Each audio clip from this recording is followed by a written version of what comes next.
औज़ुबिल्लाहि मिनश्शैतानिर्रजीम बिस्मिल्लाहिर्रहमानिर्रहीम अस्सलामुअलैकुम। मेरी ये कोशिश होती है कि मैं अपने इस चैनल में रोज़ाना कुछ ना कुछ नया लाऊं और जिससे आपके इल्म में और मालूमात में इजाफ़ा हो। मेरे इस चैनल में आपको मिलेगा कंप्यूटर से मुतालिक चीज़ें, मोबाइल्स के कोई मसले हैं या कुछ मोबाइल में कोई नई चीज़ आई है वो मैं आपको बताऊंगा, और मोबाइल से किस तरह फ़ायदा उठाते हैं ये बताऊंगा, कंप्यूटर को किस तरह फ़ायदा उठाते हैं और किस तरह यूज़ करते हैं ये मैं आपको बताऊंगा। साथ साथ मैं आपको एक इसमें अपने चैनल में अकाउंटिंग सिखाऊंगा, मैथमेटिक्स सिखाऊंगा, फ़िज़िक्स, केमिस्ट्री, बायोलॉजी ये भी सिखाऊंगा, इलेक्ट्रिक के मुतालिक सिखाऊंगा कि वायरिंग कैसे की जाती है, और इलेक्ट्रॉनिक्स के मुतालिक भी बताऊंगा। साथ साथ मैं आपको इसमें अपने चैनल में इस्लामिक मालूमात भी दूंगा, इस्लामिक के मौजू पे जो है अच्छी वीडियोस भी इंशाल्लाह बनाऊंगा, और साथ साथ आपके लिए फ़नी वीडियोस भी लाऊंगा। तो जो कुछ चीज़ें मैं आपके लिए भी नहीं लाया हूँ उस पर भी काम कर रहा हूँ, और इंशाल्लाह ताला मैं आपके लिए बेहतरीन से बेहतरीन वीडियोस बनाऊंगा। तो अगर आपको मेरी वीडियोस पसंद आए तो बराए मेहरबानी इस तरह सब्सक्राइब कर लिया करें, ताकि मैं आपके लिए बेहतर से बेहतर जो है वीडियोस बना सकूं, और अपने दोस्तों को बताएं, शेयर करें और कमेंट्स दें ताकि मैं अपनी जो खामियां हैं उनको मैं दूर करूं।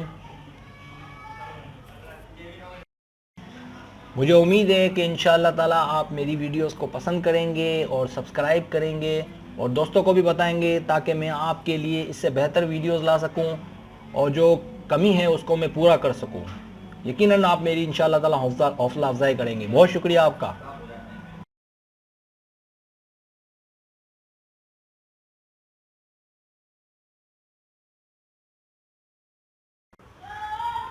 आज हम अकाउंटिंग में कैश बुक के मुतालिक पढ़ेंगे, और इसके लिए आप देख रहे हैं कि the following are cash transactions relating to the business of Khalid merchant for April. तो अब आप अप्रैल के अंदर आ जाएं तो देखिए 5 तारीख को जो पहली एंट्री बनेगी उस पर आज ध्यान दें। तो लिखा हुआ है mister Khalid invested cash ₹55,000 in business. तो मिस्टर खालिद ने अपने कारोबार में 55,000 रुपये लगाए। तो एंट्री क्या बनेगी? Cash debit, capital credit. इसलिए कि कैश जो है हमारा असेट्स है, और जब असेट्स बढ़े तो डेबिट होता है। तो आप देखें कैश डेबिट होगा, और कैपिटल जब बढ़े तो क्रेडिट होगा। तो देखें कैपिटल जो है वो क्रेडिट हुआ है। अब आप देखें यहाँ पर कि ये खालिद मर्चेंट कैश बुक है। कैश बुक में एक हिस्सा जो है क्रेडिट डेबिट का है और दूसरा डेबिट क्रेडिट का है। तो जो पहला हिस्सा है क्रेडिट डेबिट का, जैसा कि आप देख रहे हैं, इसमें डेबिट साइड पे हम जो है कैश, बैंक और डिस्काउंट लिखा हुआ है। तो चूँकि एंट्री में कैश और कैपिटल आ रहा है तो कैश जो है डेबिट में है, तो डेबिट में हम कैश के अंदर डेबिट में हम 55,000 लिखेंगे, और चूँकि इसके सामने कैपिटल है क्रेडिट में, तो कैश के सामने वाले हिस्से में हम जो है डेट डाल देंगे अप्रैल 5 और कैपिटल लिख देंगे।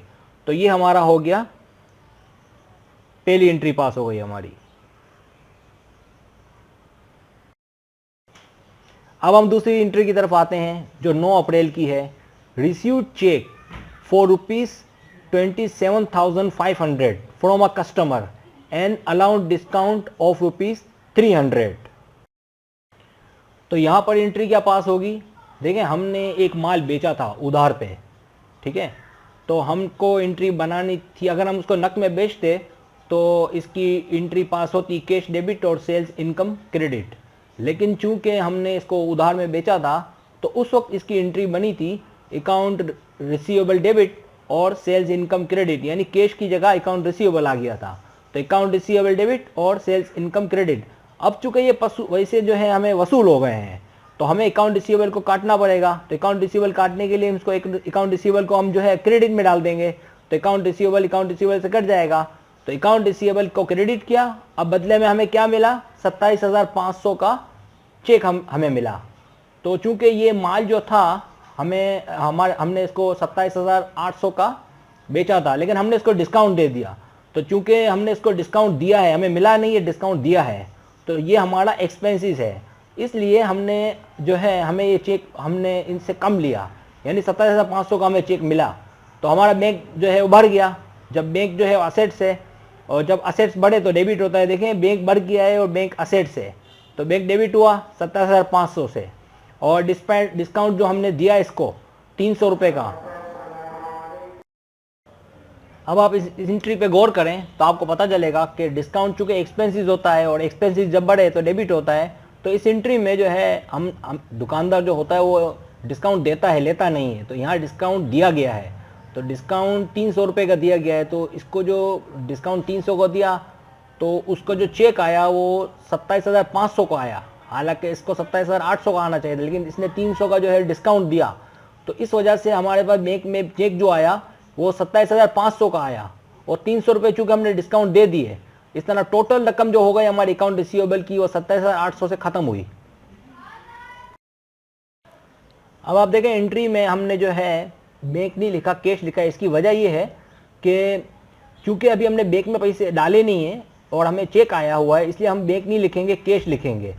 तो 27,500 से कैश डेबिट हो जाएगा, डिस्काउंट एक्सपेंसेस 300 से डेबिट हो जाएगा, और अकाउंट रिसीवेबल 27,800 क्रेडिट हो जाएगा। तो ये एंट्री पास हो जाएगी। अब आप आ जाएं खालिद मर्चेंट के कैश बुक के अंदर, तो यहाँ पर आप देखें कि डेबिट साइड पर कैश के अंदर 27,500 लिखे गए हैं, क्योंकि कैश डेबिट है और हम डेबिट में ही लिखेंगे। तो लेफ्ट साइड पे कैश जो लिखा हुआ है इसमें हम जो है लिख देंगे 27,500 कैश के, और चूँकि एक्सपेंसेस है और डिस्काउंट एक्सपेंसेस जब एक्सपेंसेस बढ़े तो डेबिट होता है, तो यहाँ पर डिस्काउंट हमने चूँकि दिया है तो ये भी जो है हम उल्टे हाथ पे लिखेंगे, और चूँकि इन दोनों के सामने अकाउंट रिसीवेबल इसलिए कि ये वसूल हो गया हमें। तो हम उम्मीद है मुझे कि आपको ये एंट्री इंशाल्लाह समझ आ गई होगी। अब आप 14 तारीख की एंट्री देखें तो इसमें लिखा हुआ है कि deposited customer cheque in the bank, कि ये जो हमें चेक मिला था उस वक्त तो हमने इसको जमा नहीं कराया था, हमारे पास था, लेकिन हमने 14 तारीख को ये जो चेक है इसको हमने बैंक में डाल दिया। तो अब एंट्री क्या पास होगी? एंट्री ये पास होगी कि चूंकि हमने ये जो चेक जो है हमने बैंक में डाल दिया तो बैंक हमारा बढ़ जाएगा, और असेट्स बढ़े तो डेबिट, तो बैंक जो है असेट्स है हमारा, तो बैंक डेबिट हो जाएगा। और चूंकि हमने हमारे जो कैश चला गया, कि एक तरह से बैंक के हमारा ही पैसा था लेकिन चूंकि बैंक में गया तो फिलहाल तो हमारे हाथ से कैश चला गया, तो कैश क्रेडिट हो गया, और जब असेट्स घटे तो क्रेडिट। और चूंकि डिपॉजिट कराए हैं इसलिए हम डिपॉजिट भी लिख देंगे। अब आप दोबारा यहाँ पे आ जाए खालिद मर्चेंट कैश बुक के अंदर, तो आप देखें कि हमने जो है डेबिट साइड पर बैंक के अंदर उल्टे हाथ पे बैंक के अंदर 27,500 लिखे हैं, और चूंकि हमने जो बैंक डेबिट था, असेट्स बढ़े तो डेबिट, तो बैंक डेबिट था तो हमने इसको डेबिट साइड पे लिखा है उल्टे हाथ में। और चूंकि बैंक के सामने क्रेडिट इसलिए लिखेंगे कि क्रेडिट के अंदर हमारा कैश है, और कैश के साथ हम ब्रैकेट में डिपॉजिट भी लिख देंगे। अब देखें 22 तारीख की जो एंट्री है 22 अप्रैल की, उसमें एंट्री है जो दी गई है कि issued a cheque ₹18,300 to a supplier in full settlement of the account payable of ₹19,000। अब यहाँ पर ये कह रहा है कि हमने 22 तारीख को जो है 18,300 का जो है हमने जो चेक दिया, हमने 18,300 का, और इसकी जो वैल्यू थी देने की हमें 19,000। तो चूंकि अकाउंट पेएबल का मतलब ये होता है कि हमने कोई चीज़ खरीदी होगी तो उसकी अदायगी नहीं की। जब हमने खरीदी थी तो मिसाल के तौर पर कोई चीज़ खरीदी हो तो इसकी एंट्री पास होती है परचेज डेबिट और कैश क्रेडिट, और जब उसकी अदायगी नहीं करते तो कैश की जगह अकाउंट पेएबल आ जाता है, यानी परचेज डेबिट और अकाउंट पेएबल क्रेडिट। अब चूंकि हमने अदायगी कर दी है तो अकाउंट पेएबल को हम डेबिट करेंगे, और जब अकाउंट पेएबल को डेबिट करेंगे तो पहले क्रेडिट था, अब डेबिट क्या, तो अकाउंट पेएबल से कट जाएगा, और इसके बदले में हमने क्या दिया, पे किस तरह से किया, बैंक के जरिए से। अब हमें देने थे 19,000 लेकिन हमने कितने दिए, 18,300। इसका मतलब ये हुआ कि हमें डिस्काउंट मिला, और जब डिस्काउंट मिले तो क्रेडिट होता है, क्योंकि वो हमारी इनकम हो जाती है, और इनकम जब बढ़े तो क्रेडिट होता है। तो यहाँ हमें डिस्काउंट मिला है, इस वजह से ये क्रेडिट है। और बैंक जो है हमारा असेट्स गया 18,300, असेट्स घटे तो क्रेडिट, और इनकम बढ़े तो डिस्काउंट जो है वो क्रेडिट, और अकाउंट पेएबल जो हमारी जिम्मेदारी जो थी वो घट गई, तो जब जिम्मेदारी घटे तो डेबिट। देखें 19,000 से अकाउंट पेएबल डेबिट। अब आप वापिस यहाँ आ जाए खालिद मर्चेंट कैश बुक पे, तो आप देखें कि हमारी जो एंट्री थी उसके मुताबिक ये होना था 22 तारीख को कि अकाउंट पेएबल डेबिट 19,000, तो हम इसके क्रेडिट साइड पे दो चीज़ें लिखेंगे, एक तो बैंक लिख देंगे 18,300 का, देखिए सीधी हाथ पे जो बैंक है उसमें 18,300 लिख देंगे, और साथ साथ जो है 700 का हमें डिस्काउंट मिला। हमको ये जब परचेस करते हैं तो डिस्काउंट मिलता है, देते नहीं है। जब सेल करते हैं तो हम देते हैं और जब परचेस करते हैं तो मिलता है। तो चूँकि परचेस हमने उधार में लिया था और जब पेमेंट कर दी तो पेमेंट करी तो हमें 700 रुपये का डिस्काउंट मिला। तो यहाँ पर हम क्रेडिट में डिस्काउंट रखेंगे तो हमारी इनकम हो गई। तो 18,300 जो है हमने पे किए, 700 का डिस्काउंट, और इस तरह से हमें जो 19,000 देने थे वो हमने एक तरह से अदा कर दिए, 18,300 की बैंक की सूरत में और 700 रुपये डिस्काउंट की सूरत में। तो आप देखें कि क्रेडिट में हम लोगों ने बैंक में लिखा है 18,300 और डिस्काउंट भी क्रेडिट ही में लिखा है क्योंकि इनकम है, तो ये 700, और इन दोनों के सामने डेबिट में हमने अकाउंट पेबल लिख दिया है। आप देखें राइट साइड पर। अब देखें यहाँ पर 26 तारीख को जो एंट्री है, 26 तारीख को जो एंट्री है उसमें यह है कि withdraw cash ₹9,000 from bank for office use. अब चूंकि ये ज़ाती इस्तेमाल के लिए नहीं, ऑफिस यूज़ के लिए है, तो इसकी एंट्री क्या बनेगी, कैश डेबिट बैंक क्रेडिट। लेकिन कैश में हम आगे जो है drawing for use office use लिख देंगे ताकि ये पता चले कि हमने ऑफिस यूज़ के लिए लिया है। तो कैश डेबिट आ जाएगा, ड्राइंग नहीं आएगा क्योंकि पर्सनल यूज़ नहीं है। तो कैश डेबिट हो जाएगा, बैंक क्रेडिट। कैश चूँकि हमने निकाला तो असेट्स घटा, चूँकि हमने निकाला तो कैश बढ़ा, तो 9,000 रुपये का कैश असेट्स बढ़े तो डेबिट, तो कैश यहाँ बढ़ गया है तो असेट से, तो ये डेबिट है 9,000 से। और चूँकि बैंक से निकाले तो ये दूसरा असेट घट गया, बैंक भी असेट से, तो जब असेट घटे तो क्रेडिट, तो 9,000 से बैंक जो है वो घट गया, तो ये क्रेडिट। अब आप यहाँ दोबारा आ जाए खालिद मर्चेंट कैश बुक पर, तो आप देखेंगे कि आप लेफ्ट साइड पे देखें कि जो डेबिट साइड पे हम लिखेंगे 9,000 कैश, क्योंकि इसकी एंट्री बनी थी कैश डेबिट और बैंक क्रेडिट। तो कैश जो है वो डेबिट है लेफ्ट साइड पर, 9,000 से डेबिट है, और सामने इसके हमारे बैंक है, तो बैंक में से हमने 9,000 निकाले, तो एक असेस घटा एक बढ़ा। तो कैश चूँकि डेबिट है तो उसको हमने लेफ्ट साइड पे कैश में लिखा, और इसका सामने चूँकि क्रेडिट में बैंक था तो बैंक को हमने जो है क्रेडिट साइड में लिखा। तो बैंक डेबिट और कैश डेबिट और बैंक क्रेडिट। तो उम्मीद है कि आपको एंट्री समझ आ गई होगी। एक बात याद रहे आपको कि ये जो खालिद मर्चेंट की कैश बुक है या कोई भी कैश बुक हो, उसमें जब बैंक कैश आमने सामने हो तो हम कंट्रा एंट्री उसको कहते हैं, तो सी लिख देते हैं पोस्ट रेफरेंस के अंदर। इस तरह अगर विड्रॉ हो तो भी हम सी लिखेंगे क्योंकि विड्रॉ भी कैश की सूरत में होता है, तो वो भी कैश ही कहलाता है। तो विड्रॉ जो है कैश के साथ हो, बैंक के साथ हो, विड्रॉ हो, या आपस में एक दूसरे का आमने सामने हो, तो उसको हम सी कंट्रा एंट्री के लिए लिखते हैं, तो सी लिख देते हैं। इसका मतलब बैंक और कैश की एंट्री है ये। अब आप यहाँ एंट्री देख रहे हैं कि received commission ₹3,000 and deposited the same into bank. हमें जो है कमीशन मिला, और जब कमीशन मिले तो ये इनकम होती है, जब देते हैं तो खर्चा होता है, एक्सपेंसेस होते हैं, लेकिन जब मिलता है तो इनकम हो जाती है। तो यहाँ कमीशन इनकम है, और इनकम जब बढ़े तो क्रेडिट। तो हमने यहाँ पर अपनी एंट्री में कमीशन इनकम जो है वो क्रेडिट कर दिया 3,000 से, और इसके बाद जो हमें पैसे मिले हमने फ़ौरन ही बैंक में डाले हैं यहाँ पर। तो इसलिए बजाय कैश डेबिट के हम बैंक डेबिट हो जाएगा। तो बैंक डेबिट हो जाएगा, कैश क्रेडिट। बैंक यहाँ असेट से, और असेट्स बढ़े तो डेबिट। तो देखें यहाँ पर जो है डेबिट क्रेडिट के जो रूल हैं वो भी जो है वो सही सही जा रहे हैं, और एंट्रियाँ भी सही जा रही हैं। तो बैंक डेबिट और कमीशन इनकम क्रेडिट। अब आप इस यहाँ पर आ जाए खालिद मर्चेंट कैश बुक पर, तो आप देखें यहाँ पर कि जो है बैंक डेबिट था और कमीशन इनकम क्रेडिट था। तो हमने इसको लेफ्ट साइड पर डेबिट वाले हिस्से में बैंक के अंदर 3,000 लिखे हैं बैंक के कॉलम में, क्योंकि बैंक डेबिट था तो बैंक को जो बैंक की जगह लिखा 3,000 बैंक की लाइन में लिख लेंगे, और इसके सामने चूंकि क्रेडिट में कमीशन इनकम था तो हम कमीशन इनकम लिख लेंगे। एक बात और बता दूं कि इसको 3 कॉलम कैश बुक इसलिए कहते हैं कि इसमें 3 चीजें होती हैं, एक डिस्काउंट, एक कैश और एक बैंक। अगर इसमें डिस्काउंट ना हो तो ये कैश बुक 2 कॉलम कहलाएगी। इसके अलावा एक बात और मजीद आपको बता दूं कि इसमें सिर्फ तस्करा उस चीज़ का किया जाता है जिसमें डिस्काउंट, कैश और बैंक हो। इसके अलावा अगर कोई चीज़ ऐसी होगी जिसमें कि कैश भी ना हो, बैंक भी ना हो, और डिस्काउंट तीनों ना हो, या कोई एक ना हो, और दोनों में से कोई भी डेबिट और क्रेडिट दोनों साइड पे ना हो, तो इस सूरत में वो एंट्री हम जो है कैश बुक में नहीं लिखेंगे। तो चले अब आगे बढ़ते हैं। 28 अप्रैल को paid salaries for the month ₹60,000 in cash.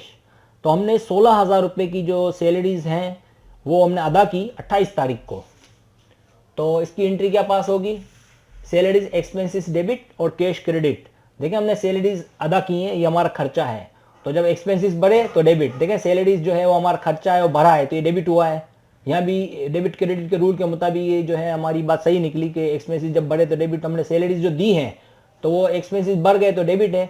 इसके बदले में हमने जो मुलाजमीन को जो तनख्वाहें दी हैं, सैलरीज दी हैं, तो कैश की सूरत में दी हैं, तो कैश क्रेडिट और असेट्स घटे तो क्रेडिट। तो देखें कैश जो है वो असेट से और घट गया है, तो ये देखें आप 16,000 से क्रेडिट हो गया। अब आप दोबारा यहाँ आ जाए खालिद मर्चेंट कैश बुक पर, तो यहाँ आप देखें कि जो है हम ये देखेंगे कि इसमें मेन चीज़ हमारे लिए क्या है। इसमें हमारे लिए मेन चीज़ ये कि सैलरीज एक्सपेंसेस और कैश, तो कैश जो है यहाँ पर कैश बुक में कैश की अहमियत ज़्यादा है, तो कैश क्या हुआ, क्रेडिट। तो क्रेडिट हम राइट साइड पे लिखते हैं, तो कैश जो है पहले हम कैश को ढूंढेंगे क्रेडिट साइड पर, तो ये राइट साइड पे आ रहा है। तो राइट साइड पे जो कैश है 16,000 से, इसको हमने क्रेडिट साइड पे 16,000 लिखा, और चूंकि डेबिट में क्या है इसके सैलरीज एक्सपेंसेस, इसके सामने हम सैलरीज एक्सपेंसेस लिख देंगे। अब एक आखिरी जो है हमारी एंट्री रह गई, वो भी हल कर लेते हैं कि कैश वाज शॉर्ट ₹100। तो 30 अप्रैल को जो है कैश जो हमारा वो जो है हिसाब नहीं मिल रहा है, 100 रुपये का फ़र्क आ गया हिसाब किताब में। तो इसकी एंट्री ये क्या पास होगी कि एक तो हमारा कैश नहीं मिल रहा, शॉर्ट हो गया, खो गया या कुछ भी हुआ, हिसाब किताब में 100 रुपये का घपला आ रहा है, फ़र्क आ रहा है, तो 100 रुपये तो हमारे गए। तो जब कैश हमारा क्रेडिट हो जाएगा, ठीक है, तो ये कैश असेट जब घटे तो क्रेडिट, तो कैश असेट से और ये घट गया तो ये 100 रुपये से क्रेडिट हो गया। अब इसके सामने हमें डेबिट में क्या लिखेंगे, डेबिट में लिखेंगे कैश शॉर्ट एंड ओवर।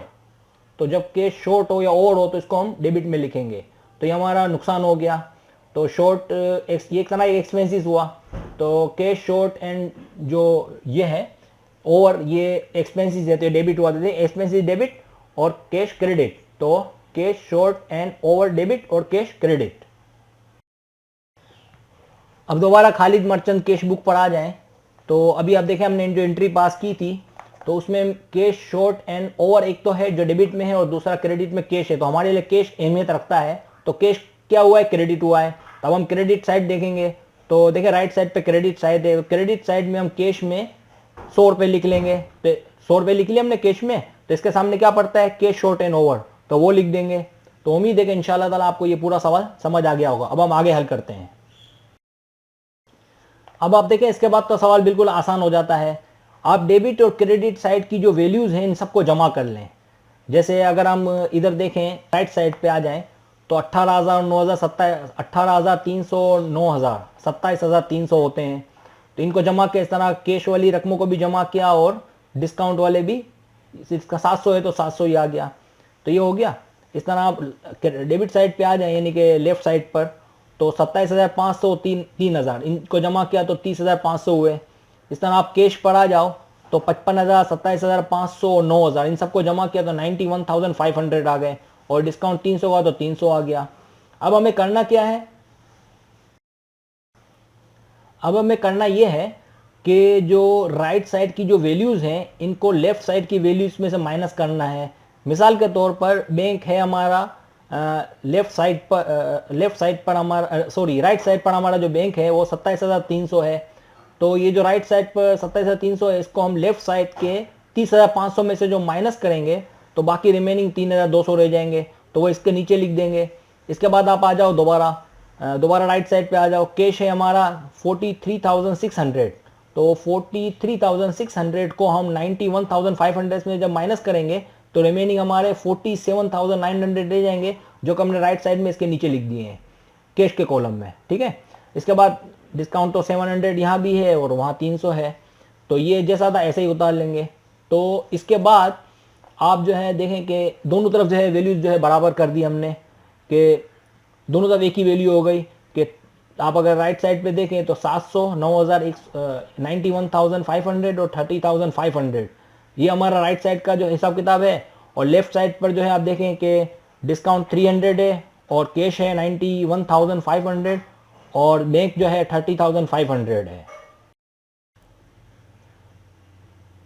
अब हमने जो डिफरेंस किया था उसको हम जो है लेफ्ट साइड पर जो है डेबिट साइड में हम नीचे उतार लेंगे इसको, और इसको अगले महीने के लिए आगे कर देंगे।